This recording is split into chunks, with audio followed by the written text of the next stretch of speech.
Good afternoon, everyone, and welcome to Community Development, Housing and General Government. Happy New Year, first meeting of the year. Today's agenda, we have a general agenda. We have 5 items, and then we have the consent agenda with 8 items. We do have a list of residential notices and hearings for demolition. We have 5. And they're on the consent agenda. Do we have any items that the council would like to pull, the committee or council members to speak about? Okay. I'll make a motion we approve the consent with the exception of the 5 demolition 5. Second. It has been moved and probably seconded. All those in favor, let it be known by saying aye. Aye. All those opposed, like sign. Ms. Richmond, where's my housing people? Oh, okay. Dan, we're missing Dan. What I need you to do is we will call out each of these to see if anyone is here. We will have a brief overview of what it is. I don't know whether the screen is working. You might want to put some pictures up or whatever. We have item number C3. Item C3.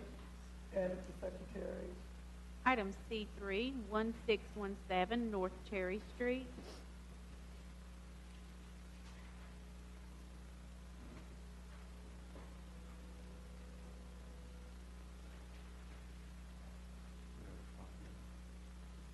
Anything. Might have to put back. We didn't have these troubles with Mr. Montgomery. It's all good. She just likes to have the I length, know. just stretch it. Councilmember Adams, so the items that you're voting on, you still want to hear? I mean, are you? We pulled all of the housing. You pulled all of Yeah, them? so Okay, we are starting with the first one, which Okay. is Cherry Street. gotcha. I'm in a good mood today. You are. Yeah. Let me get this working. I apologize. It was working just a few minutes ago. And I understand if it won't work because well, there you got something. Ours isn't working.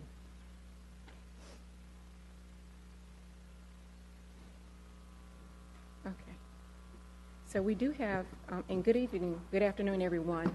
I was told that I've never introduced myself, so I'm Sharon Richmond, and I'm the Deputy Director of Community Development. So good afternoon, audience. We do have 5 cases for demolition consideration by the committee today, and I'll just get right into each one.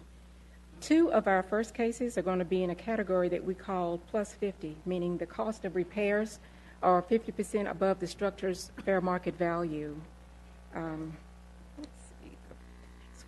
The first case is a case that you've heard before. Actually, it was presented to you in June of last year, and the committee at that time asked or gave the customer 6 additional months to make repairs. So the due process has been done by staff. The minimum housing violations for this property, there were 15 violations. We had a hearing on August of 2016, and the repair and vacate order, meaning that the property needed to be vacated, was 10/4/16. List pendants and all violations submitted to the county clerk's office were filed. This property became eligible again, of course, in December. We didn't have a meeting, so now we're hearing it. The staff re-inspected the home, which shows the start of improvements, but none have completely been finished. So here you have a photograph of 4 pictures that show the house in the state that it's in, or when the fire happened, because the violations were from a fire, unfortunately. The citizen did come to our office and explain that he needs more time because he had a medical emergency in his family and requested that he could have an additional 3 months. But your approval today would automatically give him 3 months because of the category that he's in. The next case is owned by Branch Banking and Trust. We'll go sorry. ahead and act on the first one. Okay. Yeah, individually. No, sir. First of all, are there any parties here to speak that would like to speak? We didn't have anyone to sign up to speak on this property. Okay. Any comments from the committee about this property? I'll just say, just looking at the current pictures, looks like he is working on it. Yes, sir, he is. I know he automatically gets 3 months, but that's just 90 days, and it looked like to me he's gutted it pretty extensively inside. I see new studs going up. Yes, sir. I also suggest we just hold it in committee maybe for another month. Is the interior part of the violation, or is it just exterior? Yes.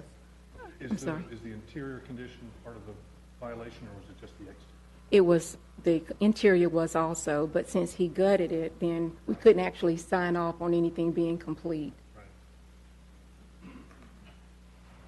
Councilmember Scipio, did you want to comment? Just for my information, is this house eligible for any of our rehab funds? Or is it not eligible for any of our funds? That's a good question. It could be.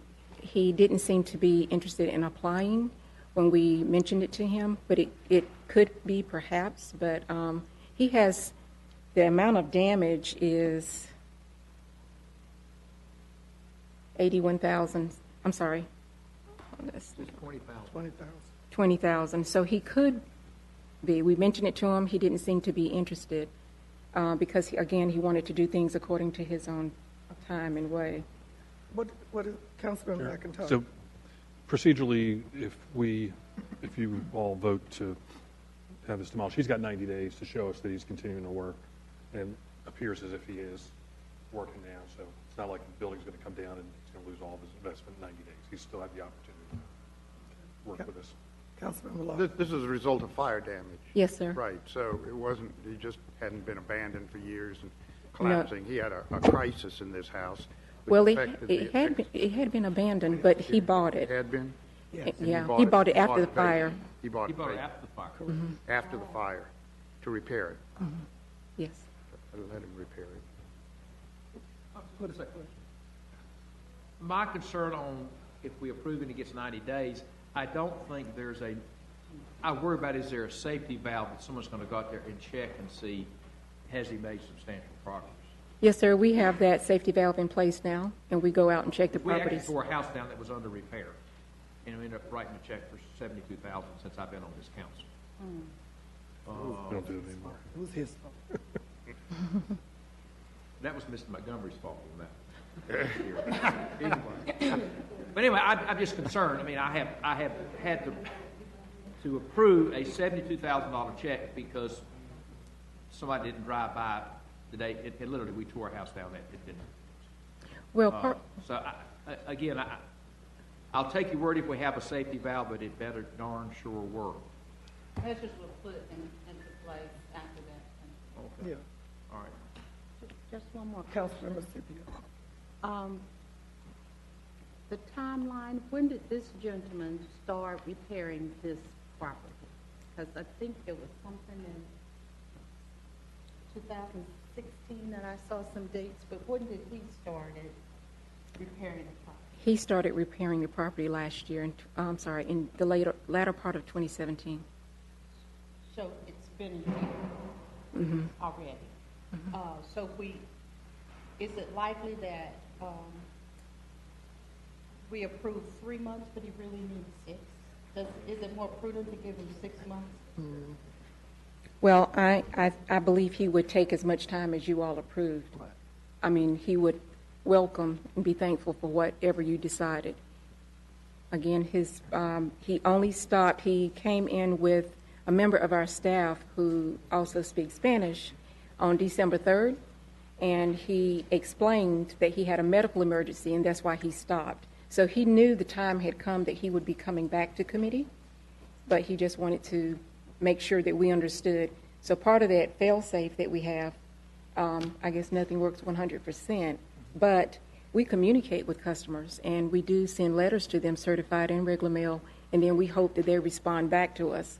because we check the properties, but at the same time, we also give them a call if we get their telephone numbers. So we have a paralegal on staff now who does great research. So I'd like to make a motion, we hold this committee for 2 months and revisit then, and if he hasn't made substantial progress, we can do something. But just 2 months. Do I have a second? I'll second. It's been moved and properly seconded that item C3 will be held in committee for 2 months. And we know that staff will check for compliance as we go. Discussion? Just one more question. Yeah. You said that one of the staff members speaks Spanish, is that right? yes, ma'am. The letter that he gets, is it in Spanish? The first letters that he received were not in Spanish. But subsequent letters are? They're not, but now that he knows us, he's been coming to one of our staff members in Human Relations, and this is who he speaks with. He can speak English, but he just prefers to have a translator there just in case. It's been moved and properly seconded. All those in favor, let it be known by saying aye. Aye. All those opposed, likewise. Thank you. Item C4. Item C4, Branch Banking and Trust, 1805 Buddingbrook Lane.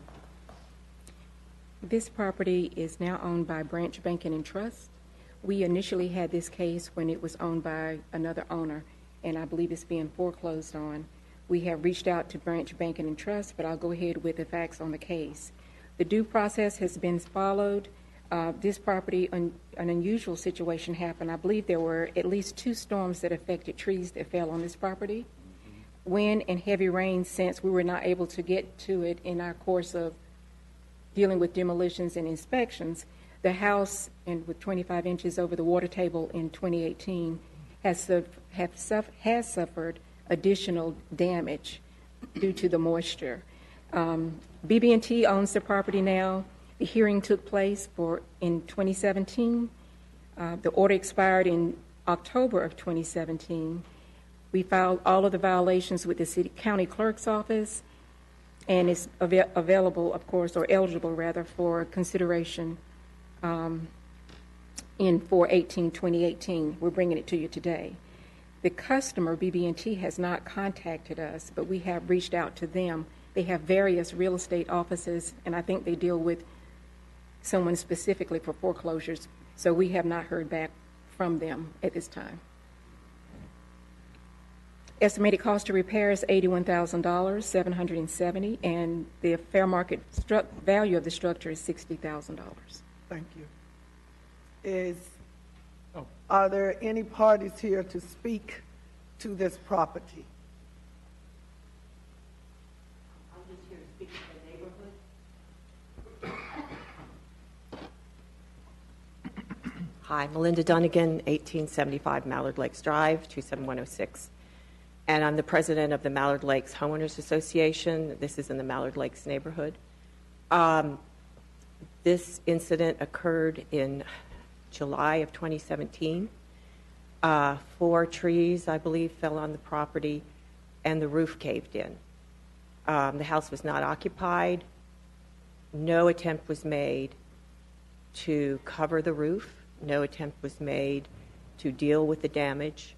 And the rain of since July of 2017 until today has been coming in that house.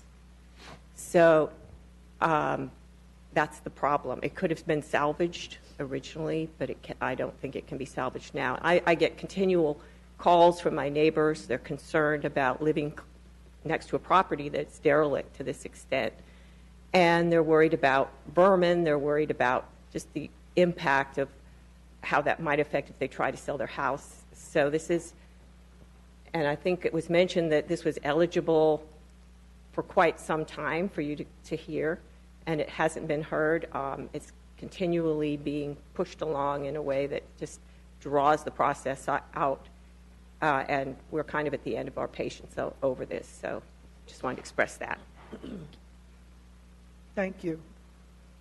Councilman Clark. Yeah, looking at these pictures, this house is gone, and I would make a motion that we whatever we Tear it down. tear it down. And, Remove it. Second. Okay. it has been moved and properly seconded that we will follow through on the demolition of this house. Is there any discussion? All those in favor, let it be known by saying aye. Aye. Like signs against. Just so you'll know, Ms. Dunnigan, I've heard from the community as well. It's in the North Ward. And you're right, we saw this house last year and the year before when all of it started to happen. And we, just like anybody else, we thought maybe the bank or the owner or whoever would have come in to take care of it, understanding that the neighborhood wanted it done, and it didn't get done. When the staff notified me that this house was coming back, I think the council and everybody pretty much knows how I feel about that house. So just let the community know that we're going to try to alleviate the appearance of that house in the Mallard Lakes neighborhood, okay? Thank you so much. Next item, please. Item C5, Terrell Management Group, LLC, 838 Brookline Street. The next three properties are in the 65-plus category, meaning that the cost to repair exceeds 65% of the fair market value.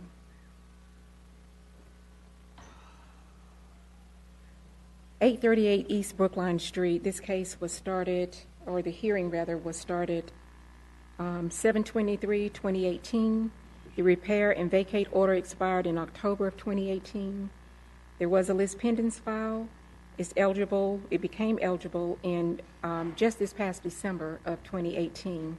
The customer has not made contact to staff. The estimated cost to repair the structure is $29,664, and the fair market value is $5,000. Here are pictures of the case from the top two pictures show the property when it was first on or after the fire. The bottom picture shows that the house has been boarded up, but the conditions inside the house still look the same as what you see there on the slide. Councilmember, are there any persons here to speak about this property? Councilmember McIntosh. Curious how we come up with our repair estimates. $29,000 is not going to fix that house. I mean, that's neither here nor there, but just curious. Well, we have some software that we rely on. We're in the process of trying to get that updated. Photographs are better than the software on this one. Thank you. Councilmember Clark. The only thing that would fix this house is the bulldozer. It's just beyond gone. I would make a motion that we approve the demolition. Second. It's been moved. You've heard the motion. It's been moved and properly seconded. All those in favor, let it be known by saying aye. Aye. Those opposed, like sign. And the motion passes. Dan, the system's not working. No. I was so informed. Thank Yeah. you. Next item. Item C6, Virginia Sperber, heirs, 724 Glencoe Street. The due process for this property was followed. Notification was given to the owner. This is another property that was a fire damage property. We held a hearing in September of 2018, and the repair or vacate order for the property expired in October of 2018. Lis pendens were properly filed with the county clerk's office, and it's become eligible, of course, in December of last year. We didn't have a meeting in 2018 in December, so that's why we're having this today. The customer has not made contact to staff. The cost of repair is $38,238, and the fair market value is $5,000. And let's see, these are the photographs of the property at the time that we cited the violations, and the property still looks, as of last Friday, the same. Thank you. Are there any parties here that want to speak to this property? I will now recognize Councilmember Clark. I move the motion that we approve the demolition order. Second. I have a motion, a first and a second. All of those in favor, would you I'm lost my train of thought. Say aye. All those in favor, let it be known by saying aye. Aye. All those opposed, like sign. Thank you. Next item. Item C7, 305 Polo Road, Trailer 38. The due process for this property was also followed as outlined in the city's ordinance. The house was also, this is a mobile home that was, has 36 violations, and it was damaged by fire. The owner of the property actually gave me a call right before coming over, and he says he will be he's interested in demolishing it himself. The list pendants was filed at the county clerk's office. It became eligible last month in 2018, December, and the customer, as I mentioned, made staff. He's made 2 visits to our staff. The cost to repair the structure is $25,228, and the fair market value of the structure is $1,500. These are the photographs of the property. And that was when the property was first sited. This is the property as of last Thursday, which still shows the insides the same, although we have gone out and boarded up, the city has gone out and boarded up the property on the front side. Are there any persons here that would like to speak to this property? Seeing none, Councilmember Clark. I have a question before I make a motion to our city attorney. Oftentimes, mobile homes sit on rented land. So if we tear this house down, there's nothing to put a lien on. Would that be correct? I have to go back and look. That's probably true, but I need to check and make sure. Mr. McIntyre? I believe this is all owned by, the ground under all these trailers are owned by one person. One person. And they're treated essentially as rented units. Yeah. Oh, okay, so there may be, okay. This is in a mobile home park. I would make a motion that we approve the demolition order, and I would also suggest we contact the owner, tell him he's got 90 days, he could tear it down at his cost and avoid us. Second. The motion has been moved and properly seconded. All those in favor, let it be known by saying aye. Aye. All those opposed, like sign. Thank you. Now we move to the general agenda, and just so everyone here, they already know, the first 2 items were discussed extensively yesterday, and all of the council was here. And I'm not going to tell the council and the committee and the council that they can't discuss it, but we'll go through it as we would quickly, unless you have some objection, because we were here yesterday and it took up a lot of time. Everybody okay with that?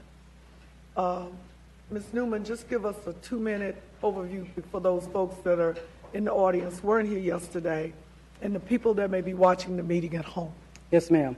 So good afternoon, Chairwoman, Councilmember Adams, and rest of the council members who are present.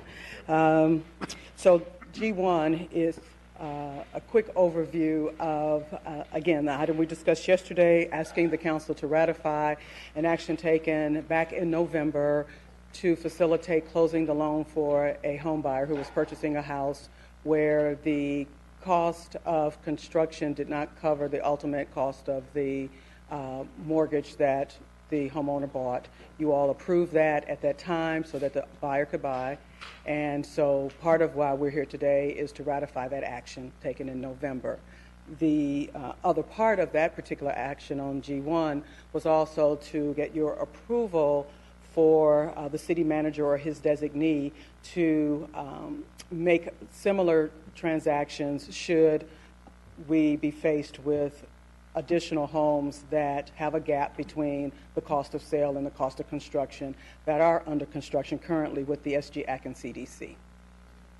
Thank you. Mr. Garrity, Ms. Newman, what was the action we took yesterday? We didn't vote on this. No, you held it over. We sent this back or hold it in? You held it over Okay. for additional information. All right, thank you. Councilmember Clark. Yeah. Thank you for reminding me what we did. I know y'all didn't remember because we talked about it too I long. think it would be helpful if you came back with 2 items. One is specific to this, and then a second one, resolution to approve, the council approving for the remaining 4 lots or whatever it is, I can't remember. And incorporated in that would be kind of a maximum amount we talked about and things of that sort. Yeah. Yes, sir, will do.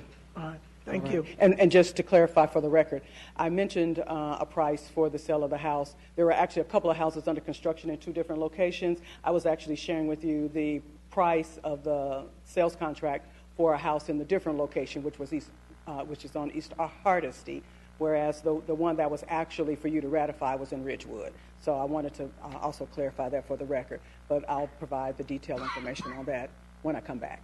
Thank you, Ms. Newman. Next item, please. Item G2, consideration of the obligation of uncommitted home funds from program year 2014. And on this particular item, we discussed, we had 2 different projects that were under development that had completion dates by HUD for June of 2017. Neither of the projects were completed as per the regulations by HUD for a variety of reasons, a number of which were out of the control of both the city and the CDC that was involved. Based on that, however, because we did not meet the deadline, HUD said that they needed to deobligate $811,000. That money originally was earmarked to come out of our current year's budget allocation from HUD, but with some negotiation with HUD, they agreed to allow that line of credit to be essentially reduced from our 2014 line rather than 2018. So no cash out. We actually get what's called a line of credit from HUD, so our annual allocations aren't actual cash until we actually submit receipts for reimbursement for funds that were expended. So in essence, again, our line of credit will be reduced by $811,000, and it will be the line of credit that's tied to our 2014 funds. Thank you. Councilmember Larson. The 2014 funds, it's a cumulative fund. Is that what we've got? In other words, those funds originally allocated in 2014 have been carried on to 15, 16, 17, 18, and here we are in 19, and we still have funds from the 14 allocation. Is that what's happened here? It's sort of like a big bank account, and they keep throwing more money into it every year, and we spend out of it as a theoretically. Now they changed the rules starting in 2015, so this also taking it out of our 2014 line of credit will enable us to close out some books for some prior years before they changed how we actually take money in and how we expense it out. And it just so happens that from 2015 forward, we don't have these same kind of balances in terms of the lines of credit. We've actually been able to bring more projects online that we've made commitments to. So it again, just so happens that when that particular year came through, we didn't have as many designated and ready-to-go projects that we could obligate the monies for. Well, I guess congratulations for some creative financing on that. It's a little unfortunate that we didn't spend all the money, but at least we came out without having to write a check. Councilmember McIntosh. Can you just give us the public a sense of what that line of credit would have been used for had it been available to us? It would have been used for affordable housing, for sure. These are home funds, so the home funds are designated for housing, be it either new development or rehab lending. So depending on, if we looked at using it for new construction, we're looking at potentially the loss of 6 to 7 affordable housing units. Thank you. Any other questions, comments? Thank you, Mr. Thank you. Next item, please. Item G3, consideration of resolution establishing the City of Winston-Salem Affordable Housing Program through the sale or lease of city-owned residential properties. I'll be happy to handle this item, Okay. Councilmember Adams. This item is for information only, and I'm actually going to kind of work my way backwards. If you would look at the attachments for this item, we're going to start with the attachment identified as residential districts, city-owned vacant lots and houses.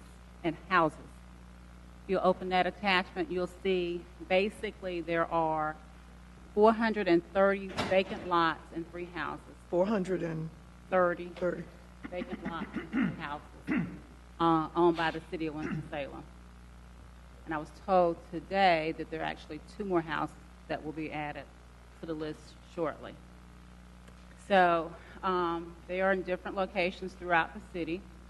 The houses were acquired through foreclosure process, in many of these instances. And the locations are on the spreadsheet, so you can see where they're located.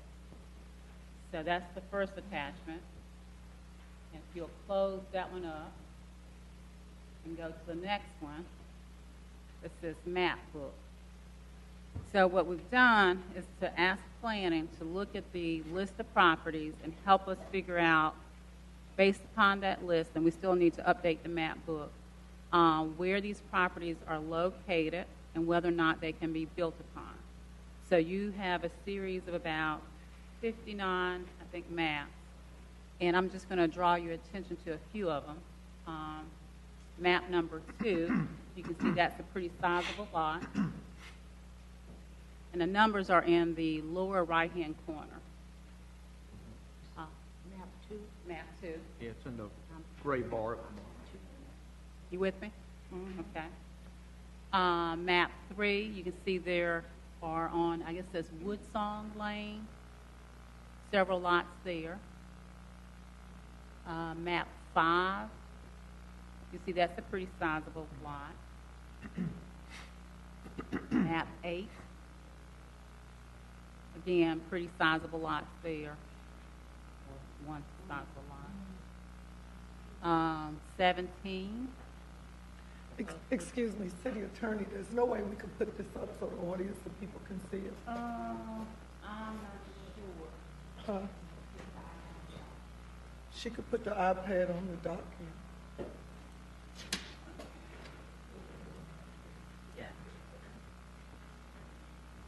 And I know normally we do always show what we're talking to, but when we have something this important, everything is important, but we always need to be able to put up something for the people that took the time out to be here and the people at home. Sure. Thanks, Meredith. 17, map number 17. So you want to go first? Yes, ma'am. Okay, appreciate it. You're going to switch sides. So you can go to So map 17, if you can look at that map, you see there a number of different lots that's sort of in the same area. And you might want to, city attorney, speak to the colors. Okay, For the audience. They won't know. At the very bottom, you will see conforms to minimum lot size requirements. The green, sort of the lighter green is yes. The darker green is yes, would require rezoning. This kind of olive green, yes, conforms to 1988 requirements, and then this kind of pink color is no. So most of what you're looking at on I guess map number 17 is the kind of the green, lighter green color, which means it can be built upon and so forth. But again, you see that they're kind of sort of located there, grouped together. Mm-hmm. And now map 21. I'm not going to go through all of them. I'm just going through a few of them to make a point. We got a basketball game. We were concerned. No, I know. But I'm going to make a point. Map 21, again, you see a fair number of them are kind of located in one area. Map 23, and you have a significant number there located in one area. 28. New Hope. What number? 28. At 14th, East 14th Street, you've got that pretty sizable lot there. Map 30. Just a few there. Can I stop you there? I don't understand the yes conforms to 1988 requirements. Planning may need to explain that, may need to get some more information. Piece here. Minimum lot size.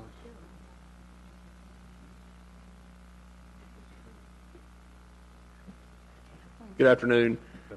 What that is basically meaning is while it doesn't meet current UDO standards, it met the standards in 1988, the date we measure nonconformity from, so it's legally nonconforming. It would be able to get a building permit, although not meeting current 2019 UDO standards. So if we were to market these, a builder could buy this Yes. and build on it without Yes. having nothing. Yes. Okay. Thank you. Okay, 35. I'm getting there.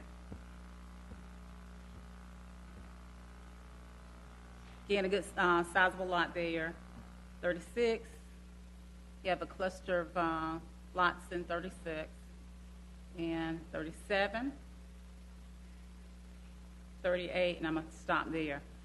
Basically, you have, based upon these maps, a number of locations where there are properties kind of together where you could potentially market them for to a developer for affordable housing purposes.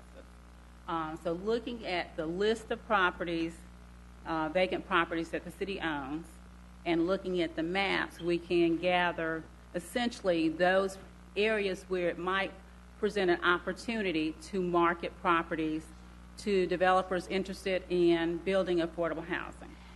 So looking at the maps, looking at the properties, we tried to come up with, do you have any more questions? Map number 36, the properties there on Cotton, we just sold those to developer Okay. For housing. for housing. The city did. Affordable housing. Yeah, okay. I guess we need to move those out then. I'm not sure we finished the contract, but I'll check with It Kirk may on not that. show up in the deeds yet. Yeah, I'm not sure it's closed yet. Yeah, okay. It may be due diligence. But anyway, so using the maps and using the list of properties, try to come up with an affordable housing program. And so now, if you will close out your map and go to the resolution, we'll talk about the components of an affordable housing program.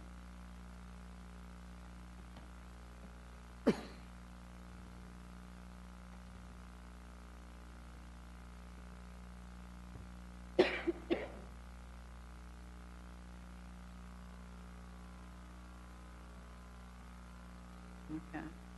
And the resolution should be, in fact, let's go to the policy, which should be the third item. Go to the next one. Okay. Just briefly, again, the purpose of the program is to provide affordable housing using city-owned properties.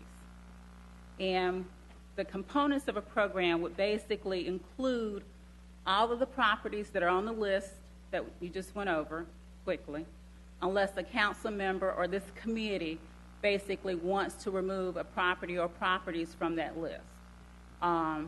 The removal process would basically require the committee to approve the removal of the properties from the affordable housing program. But right now, the intent is to have an affordable housing program using all of the city's vacant lots and houses. And basically, the standards that would apply in terms of the affordability program are the city's affordability standards and those also adopted by HUD. So in terms of income limits, we would look at applying the city's income limits and HUD's affordability or income limits for the sale of properties and the lease of properties. And also as a measure to make sure that these properties, these city-owned properties, continue to be used for affordable housing purposes, the policy program requires a deed restriction to be placed on the property. If the property is sold to an individual for home ownership, the deed restriction would be for 30 years, and all of these are just what's being proposed. This is, again, for information purposes. It can be changed. So right now, the deed restriction would be for 30 years if it's the property sold to an individual for home ownership. If the property is sold to develop or construct rental housing, the deed restriction would be for 50 years. And if the property is sold to lease, to develop rental housing for leasing, then the restriction would last for 99 years. So you have basically 30 years, 50 years, and 99 years, depending upon the purpose and to whom the property is actually sold. Mm-hmm. If I'm an individual and buy one, I've got a 30-year restriction, and what does that restriction specifically restrict? Okay. It requires that the property be used for affordable housing purposes. So in other words, you have to be an individual who meets the income guidelines for the program. And if you sell the property, the person who buys it from you has to meet the income guidelines for the program. So basically restricts who you can sell it to. Exactly. But if I buy it and do something, and my income goes up, and I no longer am qualified, I can still live there. That's one of the components, I think, of the program the committee would need to decide. Do you want to encourage the person to at least have upward mobility and allow for growth in income so they can stay there, or do you want to continue to say no, once you exceed the income limits, then it has to be sold? I would think you want to encourage upward mobility so that the person's income increases, they can still stay there. But if they sell it, then they still have to sell it to someone who meets those income requirements.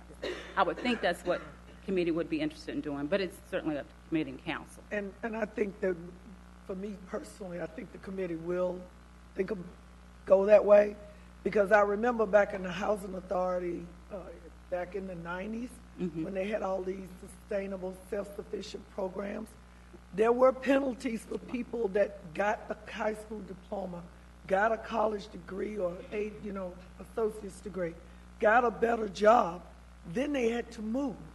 They didn't even have an option to stay, and if they stayed, they told them they would double or triple the rent. So I think we need to build into this the ability for people to have the opportunity of upward mobility. Right. I think we need to do that. Councilmember Scipio. Does this policy prevent just everyday residents from buying the property, building on it, and then selling it to someone with those income restrictions? It would not, as long as, again, the affordability requirements and the other requirements of the deed restriction, like maintaining in compliance with all applicable local, state, and federal codes and things like that, as long as those restrictions and so forth are adhered to, no. Now, unless, the committee decides they don't want that to be a component of the program. It's not just for nonprofit groups to buy property. No, it's not. It's not. It's for everybody. Again, you have to be willing to commit to the restrictions and everything that, I'm going over now, and council and committee may add to. But the goal is for affordable housing. So it needs to be someone in that income category that buys it. We're going to go ahead and let her get through this so people Okay. can see where we're going. And then, of course, if there is a breach of the restrictions, there's always a provision whereby council could reclaim the property. Usually there is a right to cure, depending upon what the breach is. They have an opportunity to cure the breach, and if they don't, then the property comes back to the city. There's also an opportunity if for some reason it appears that maybe this subject property is not the best to provide for affordable housing, but they have another piece of property and they want to transfer the restrictions to this other piece of property. Council could put in a provision whereby you could cancel the restrictions on the current piece of property and transfer it to another. Just depends upon what the committee wants to do. The policy also has a requirement that in terms of construction and rehab, it has to be done within a year, unless they come back and ask for an extension, and there has to be a reasonable basis for the extension. Of course, a component of the program is also using the current city financial aid programs, Turn Home, Housing Financial Assistance, and bond funds. And then another component of the program would be annual inspections and affordability assessments. And then, of course, a periodic review of the program. That's it in a nutshell. And again, this is just for information. We're still working on it, but that's kind of where we are right now. And anybody has any burning comments or suggestions as to that staff can go work on? Because they're going to bring this back again probably a couple of times to us. But Councilmember Bessie? Thank you. I think this is a good idea, and the overall approach is sound. I would recommend that we add some additional pre-screening rather than saying all city properties, because otherwise we could put properties into the program that for one reason or another are really not suitable. Yeah, I happen to be familiar with one of the ones that was highlighted, 35, it's off Harper Street. Let's get, hang on, Dan, let's get there. Sure. Are you on the list of properties? Yes, yeah, the map that Map 35. right. Okay, gotcha. Okay. The list doesn't go Okay. to All right. page number, does it? Now, if you look at that just from the map, it would look like a substantial lot that might well be suitable for building, but Doesn't look like that to me. yeah. Well, you might stretch it to look like that. what it is it's a wooded buffer between the line of existing modest homes on Harper and the interchange and 421, and it's wooded with a creek running down the middle. And you can't get to it. Yeah, you'd have to go through somebody else's. So that's not a suitable one, but I think it would probably be a time waster for us to rely on the individual council members' familiarity with every piece of property on the list. So we might, task staff with some pre-screening to help, get us efficiently to the ones that really would work for development. And, Just a suggestion. thank you. And City Attorney, on Councilmember Best's suggestion of staff screening the ones versus we know we got 30 pieces of property. There might in reality only be 210 that are suitable to build houses. But also for me, look at what we can do with those other lots or properties, whether it could be groups that want to turn them into agricultural areas, buying them to do ag farming or something, because we do have that ordinance that allows that. Okay. But look at other ways and other things we can do. One of the things that I was looking at, is how does this affect those area plans and developments that we've already partnered with, such as Cleveland Avenue Homes and Choice Neighborhoods and the area plans and things like that. How does this impact those neighborhoods, and how do we get this out, as we said, for information to the community so they know that we're thinking about this, so that we don't get this uprising from these neighborhood associations and people thinking that we're going to come into their neighborhood and change the way it looks. Don't get me wrong, we're all about inclusiveness and diversity, but we still believe that neighborhoods determine their own fate. Right. So one of the other things that I want you to look at also is the zoning. Again, goes back to suitability. If we have 3 lots that are not contiguous in a neighborhood or a street, and it's like small lot, 2-3 houses, small lot, 2-3 houses, small lot, and the lots are so small that you can only build a tiny house on it. I want us to go look at that as well. And that's what I had. Councilmember Clark. 3 items, and I'll start with map 5 just as an example. This is a piece of land, and I don't know where it is, but just looking at the map, looks like to me you could make 2 lots on Victoria Street and then come in off of, I think that's Scenic Drive, maybe come in there with a street and a cul-de-sac or something and get a 5 or 6 more houses in there. My point here and my first question is, this to me would be something that would be of interest to a developer, because you were talking about 6 or 7 different houses and putting a street in. Going back to what we just discussed in items 1 and 2, we have learned that new construction may not appraise, may well appraise below the building cost. And I think that's going to be a major deterrent. So my first question is, and y'all can answer this later, is do we have any funds? And we just learned we lost $810,000. Are there any other funds, for example, that we could offer to somebody that was looking to do this? Because without it, I don't think anyone's going to be interested in that, because it's going to be 6 or 7 houses. You got to put some money up front, put some cement down, curbing, asphalt, whatever. So anyway, that's my first one on how are we going to help subsidize some of these houses. The next one, take map 8. That's one's got all the little things on it.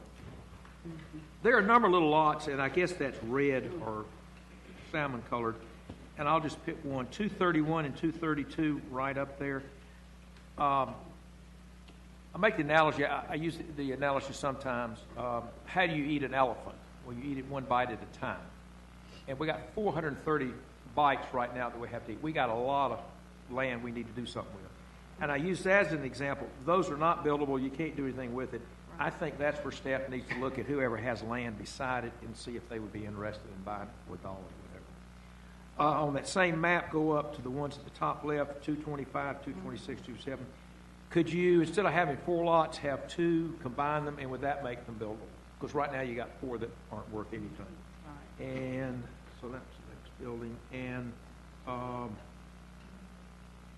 I'll just go to the next one, page 9. You got 14 and 15. Could you combine 14 and 15 and therefore make a buildable lot out of it? And the last comment, I have a concern putting 30, 50, and 99-year deed restrictions on property. I just think it's going to scare folks away. But at the same time, if we help somebody build a house, and the one we just voted on, what we'd give, $13,000 subsidy, maybe we have some type of scale that if we have to subsidize a house to the tune of $10,000, maybe that's 20 years, and if we subsidize it for $5,000, maybe that's 5 years, whatever we come up with. But, and Jeff, I'll look to you. You're the expert here, but I don't know if I'd want to build a house knowing I got a 99-year deed restriction on it. And who knows in 98 years if those ordinances will be in place or laws or whatever. But I think you want to encourage people to do something, but not be so onerous with it that it discourages everybody. And I think my main point when I looked at this, and by the way, I was really surprised how many there were, is so many of these, and by the way, Lee, sometimes y'all show these same maps that shows the little block where the houses are. I'm assuming when I look at one, I happen to be looking at number 12 right now, that there are houses on all the other lots except the one in question. I think you've got a lot, and this gets back to my first point, you're going to have a lot of little single lots here and there. And if you build a new house and they appraise it on kind of what's on either side of it, you've got the same issue that we got now, that we got to have to come up with $10,000, $15,000. And again, you can get an answer later, but this program's not going to work unless we got a lot of money. Yep. Councilmember, my understanding of this is what we're developing is another tool, and we would use it in conjunction with potential of providing the land. We would go through an RFP process, see what affordable housing developers, once we have a neighborhood that's okay with it, who's interested in it, and we could use home funds as well as the land to leverage affordable housing. So what we're trying to do is develop this tool. Yeah, you may recall in your legislative package there is a bill that would allow council to sell property for low and moderate income purposes, affordable housing at basically zero. Council determines they don't want to buy from. But I was the overall impression, I was surprised how many nice, what seem to be buildable lots, at least the size of them, that we have, and I think we got some good potential. One of the things, if you'll notice on this, and hopefully this will be, we need to put this out there for the public to at least go look at this, this matrix with these lots on it, the streets. I would venture to say over 80% of it is in the African-American neighborhoods, if not more. So the thing about the deed restrictions, Councilmember Clark and others, we know we're 15,000 to 16,000 in the red on affordable housing. We are no different than other cities throughout the country, but particularly Charlotte, Durham, Raleigh, Greensboro, us. If we don't put some restrictions on there to keep affordable housing affordable to some degree, it won't last. It'll do just like what we got. It'll go away. And we won't be anywhere where we want to be. Now, it would be great to think in 15, 20 years, everybody's going to be making a sustainable income to be able to not have to do affordable housing. But that's not the world we live in. That's not the world, the community that I live in anyway. We already see the disparity in poverty and incomes and things and wages and education. I think we need to look at City Attorney, Ms. Logan, Mr. Garrity. We have to have these deed restrictions to some degree. Again, I think we also need to ask the people in the community, the developers, the nonprofit organizations, the people who might potentially help us get this done. But if we don't do this, now it's not like I would want to see my communities be better.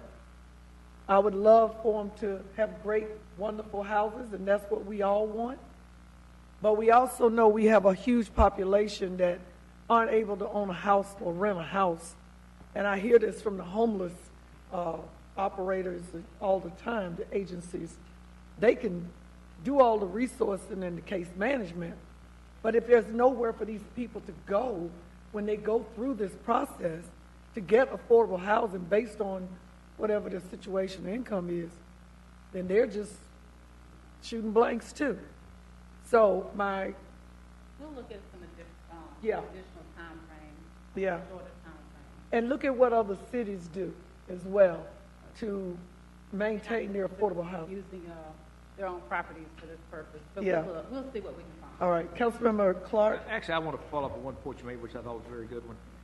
I do think it would be helpful, I don't know who they are, to go talk to some folks that might be interested in doing this development and ask them, if we got a piece of land that 4 or 5 houses can go on, what's going to get them excited about it? And the same thing with, and it may be the same builders, if we've got a lot here and a lot there and a lot here, if they would be interested. I do know the Habitat folks tend to like cluster lots, so they would.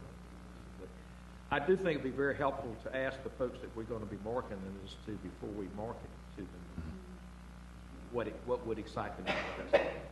Councilmember McIntosh. Scatter site development is tough. So It is. one builder, buying a bunch of different properties are not clustered together, not be real interested. I think we need to be careful with the restrictions that we put on here. Even if these were available for $1, I think if we load them up with too many restrictions, nobody's going to step up to them. So we got to be careful about balancing those. We also don't want to disincentivize single-family property owners who buy one from being able to build wealth. So if we're going to cap, we're going to put restrictions on what can happen to it. We're going to limit somebody's ability to resell it and participate in rise in property values.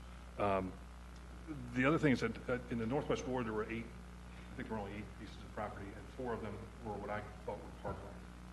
Like one was a center strip and running. I don't think we're going to build affordable housing on that. So I guess I want some clarity on and I'll get that if you want to get real. The staff, I'd be interested in that. We'll put an organic garden. Well, that might work. Well, it's got it nice. It's landscape. Just live there. Councilmember Scipio. Yeah, I think we should be very careful about the deed restrictions also, because the way it seems is that you assume that the persons who buy the property aren't going to be increasing in wealth, and that the property is not appreciating in wealth. So what you would be doing is maintaining a low base on the property, which is what we don't want to happen for low-income communities. We want that property to appreciate as it appreciates in other parts of the community. So I think we have to be very careful about the restriction on the property. But I love the program, but it's the kind of program that should be a program that's going to have continuous life. Right. We're going to always have some property, and that property, when it becomes available, would be designated for affordable housing. So we should always have a flow of properties that we can convert for affordable housing. Right. And Councilmember Larson. I want to make it clear that my desire is to see home ownership as a priority, and that whatever restrictions we put on will encourage people to buy, own, and root into neighborhoods and invest in those neighborhoods. I realize there's always a market for rental, but if we're going to be subsidizing land or we're going to be making things available, how do we prioritize making sure that the opportunity for home ownership is in fact an important agenda in what we're trying to do? So as we look at whether it's they have to occupy the building for 5 years, 10 years, as an owner, I do think the opportunity for increased value needs to be built in. You take care of your property, it goes up in value. We want to encourage people to take care of their properties if they own them. So if we can look at that as some sort of scale as far as how we dispose of these properties, and if we sell them to an owner occupant, I think that should receive some priority. Thank you. Any other Councilmember McIntosh? Do we have any idea what the inventory of the county is? Can we get a corresponding list from them? We can certainly try. Yeah, we can coordinate efforts. Everybody comes out here. We're also trying to get a list of properties they might be foreclosing on. Right. To see, if there's some near properties that we own that might be combined together to sell. Yeah, thanks. Councilmember Larson. Yeah, I just, first of all, I think it's appropriate to say thank you to the staff and the people that put this together. This is an amazing amount of work. I don't know where they came out of this committee. Got a little bit of me on. There you go. But clearly, those of us who have now a chance to look at these maps and realize what the city owns, what the potential is, we got a terrific resource here at our disposal. And now it's our job to start managing this properly. And I appreciate the work that went into making the inventory and then mapping it appropriately. I think each of us will go back to our wards now and look at the property, and we'll be able to cull it down, figure out whether this is just a little traffic island, it's a family garden, or whatever it is, city garden, and begin to really resource manage this. So thank you, whoever It was a collective effort. whoever did this.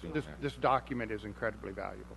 And what we'll do is go back and try to scale these down to those that really truly can be built upon. But if you all see any that you know for a fact can't be because of issues like the one Councilmember Bessie mentioned, just shoot us an email. You shoot it to me or just let us know. Thank you all. And like I said, we're just starting, so we'll be back. Well, I thank you again to the collective effort. Again, I think we can also, as we move forward, get the community more involved in this, and it can be even a bigger collective effort from all of us to get done.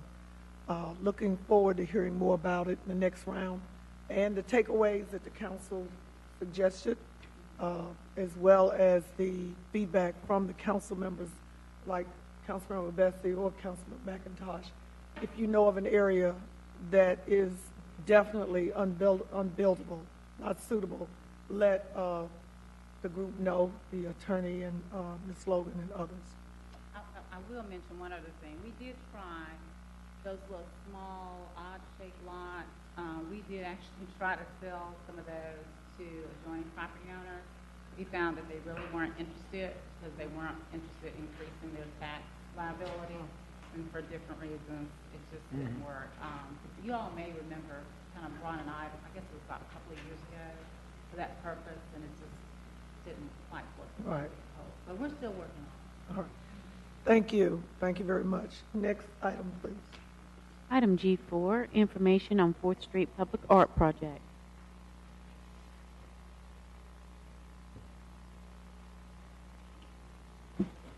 Good afternoon. Good afternoon.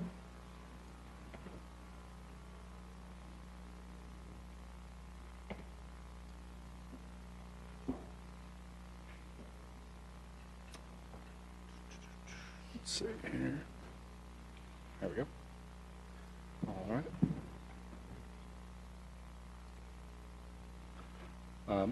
This is an information item. This will be going to the Finance Committee in February. Public Art Commission is requesting that the City Council appropriate $25,000 for a public art project on the corner of 4th and Spruce Streets downtown. This would be located in front of the Link on 4th Street apartments, which will be constructed soon. And Grubb Properties, the property owner of that building, has pledged to also contribute $25,000 to a project in addition to constructing a sculpture base and installing any required electrical facilities. And I have with me Laura White from Grubb Properties. She'll be here to answer any questions as well. This is what the property will look like after it's constructed. It's on the parking lot on the corner there, and you can see the Flow building behind it. Sculpture would be intended to show off a creative and innovative downtown, and this project piqued the Public Art Commission's interest just because there's a lot of activity going on here. You know, not only do we have the Link 4th Street apartments, got the renovated Flow building, and then across the street, the Courtyard by Marriott hotel going up.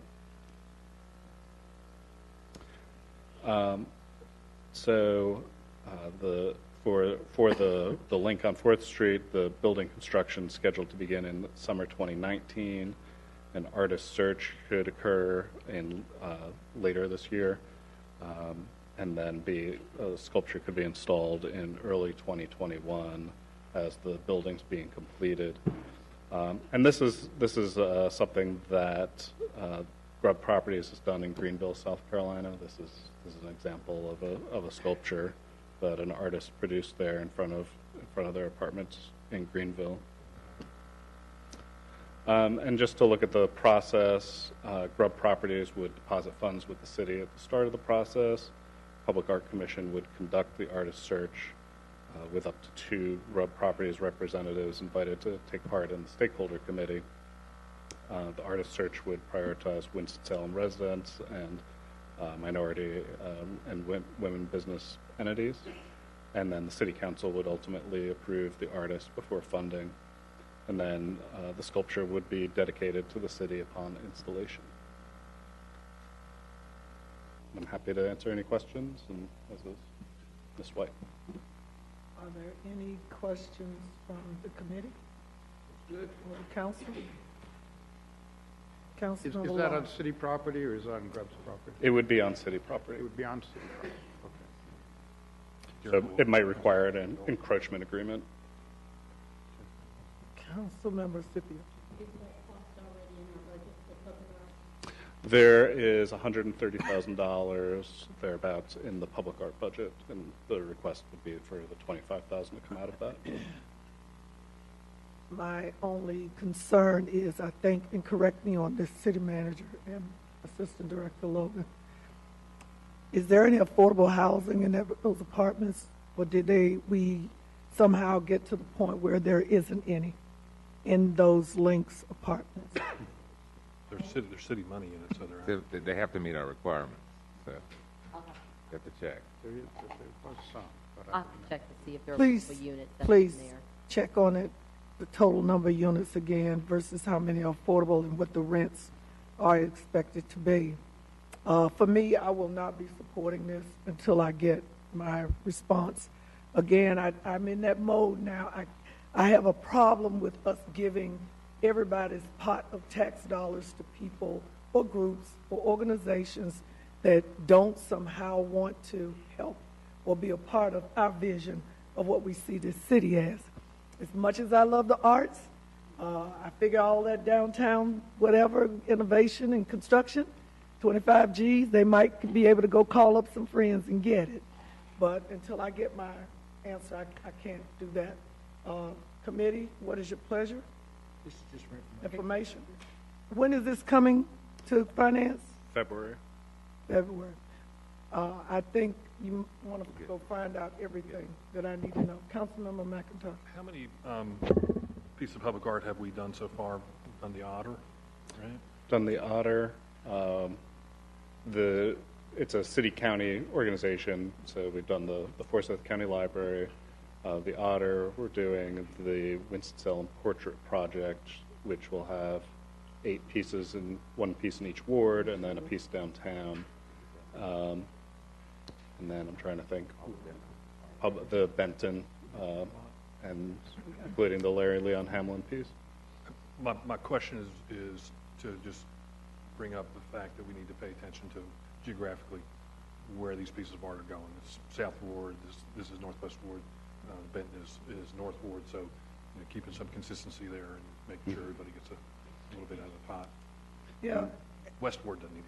Yeah, and one thing about it is, just like you said, the Benton is art up.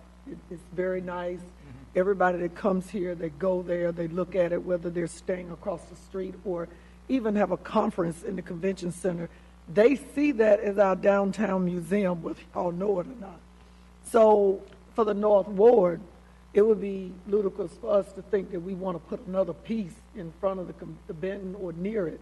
That piece may go somewhere further north, whether it's University, Old Cherry, Polo, somewhere like that, University, Point, that sort of thing. I think public art is wonderful to have. I'm on a couple of committees, and my pet peeve is that we always look outside and choose artists outside of our own home base to do this art. So for that, I would want to restrict it to local artists only, because we have talent in our community. And if we're going to be the city of the art, we're the city of the artists. And so I would want that to be very, very focused. So it reflects who we are, not who someone else might be.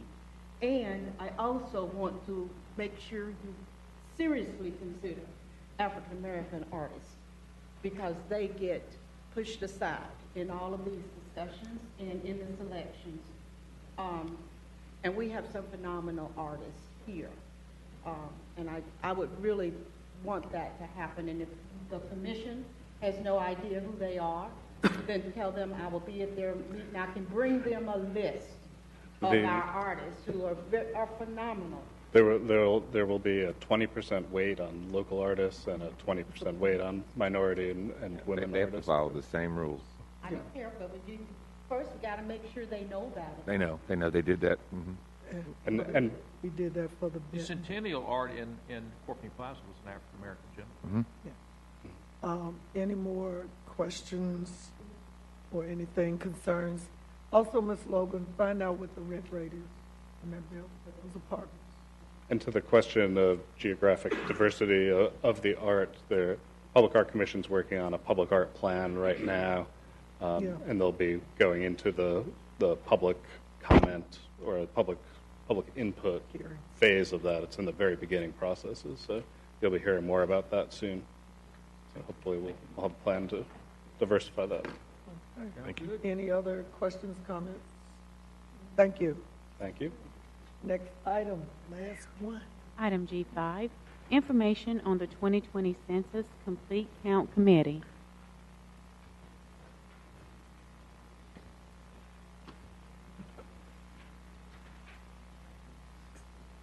Good evening, everyone. Good evening. My name is Tiffany White. I'm a project planner with Planning and Development Services here with the city. And I'm here tonight to give you some information on the development of our local Complete Count Committee for the 2020 census. So just some background. Governor Cooper signed Executive Order 79 establishing the State Complete Count Commission for the 2020 census on October 22nd, 2018. Prior to that, and up to now, Winston-Salem Forsyth County planning staff have been compiling information for our local Complete Count Committee, including conducting meetings with staff who coordinated the committee for the 2010 census, identifying previously used documents and timelines, and meeting with 2020 census officials.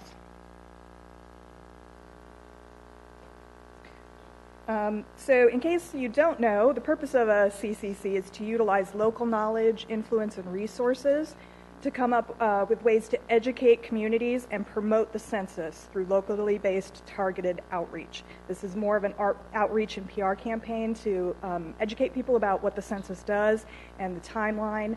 The census day is actually April 1st, 2020, so we're more than a year out. Community members appointed to the CCC will develop and implement a 2020 census awareness campaign based upon their knowledge of the local community. And this is important because CCCs have been shown to maximize census response based on these outreach campaigns. So it's very important that we get this information out to encourage people to respond to the census and bring all of the benefits that a complete count can bring. So the 2020 CCC will be made up of a large and diverse group of individuals from city and county offices, area agencies, and local citizens. This working committee will be tasked with identifying outreach methods to increase participation in the census, especially within historically undercounted communities.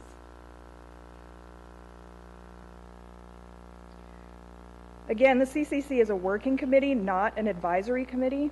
It's made up typically of subcommittees. Some example subcommittees are a government subcommittee, an education subcommittee, business, media, faith-based community organizations, and hard-to-count populations.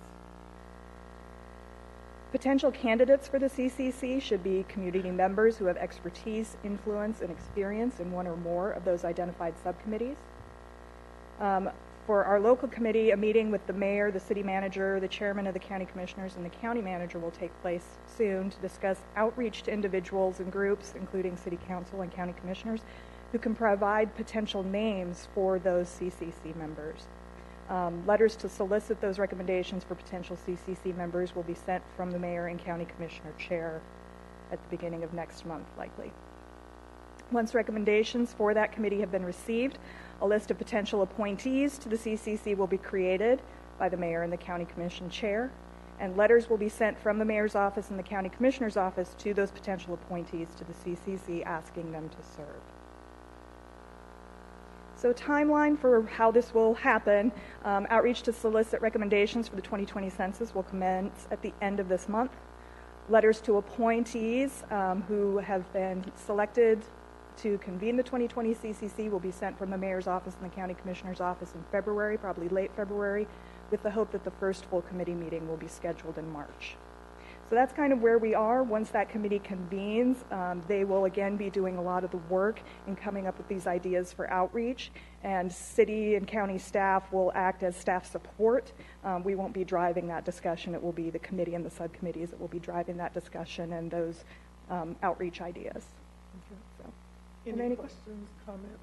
Councilmember Bessie? Just a brief comment. I assume there will be a special effort made to include bilingual members yes, of the committee? absolutely. And that kind of goes towards that hard to count populations. Those are minority populations, bilingual populations, and historically that's been targeted towards that. Mm-hmm. Any other comments? One of the things too that I think we need to look at is be able, like you said, to communicate to people like what happened in 2000, what happened in 10, and what's going to happen in 20 if we don't get counted. Right.